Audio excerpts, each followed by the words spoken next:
I'm Jeff Poole with ICAR, part of the subject matter expert team. The technicians you're about to see in the video segments are well-trained technicians familiar with the service information on the vehicles. As they go through, they're only showing a portion of the tasks that need to be carried out as vehicles are being powered down or other testing is being performed. So ensure that you're wearing the proper PPE and you're following the service information and have the right training so you have successful repairs. Thanks for tuning in.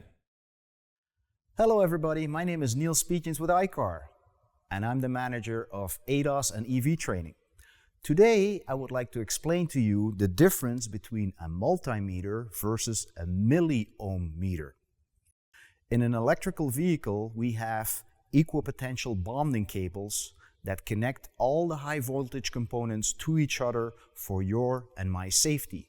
If we have a high voltage leak in one component and a high voltage leak in another component, that high voltage could pass through these cables, these bonding cables, and create high electron flow, ending up in the fuse of the high voltage battery and popping the fuse so nobody gets electrocuted.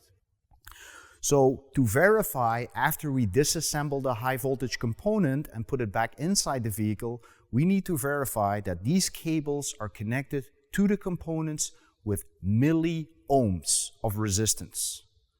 1 milliohm is a thousandth of 1 ohm.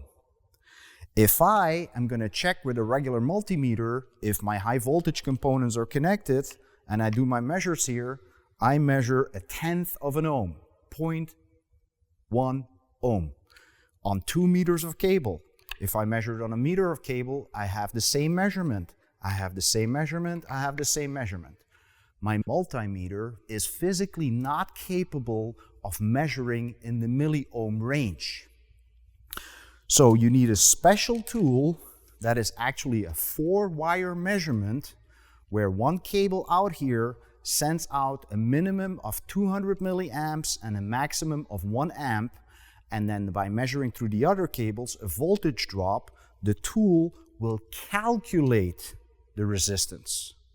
So for instance, if I take my tool here and I hit the start button and I go measure here where I just measured a tenth, let's see where we end up here.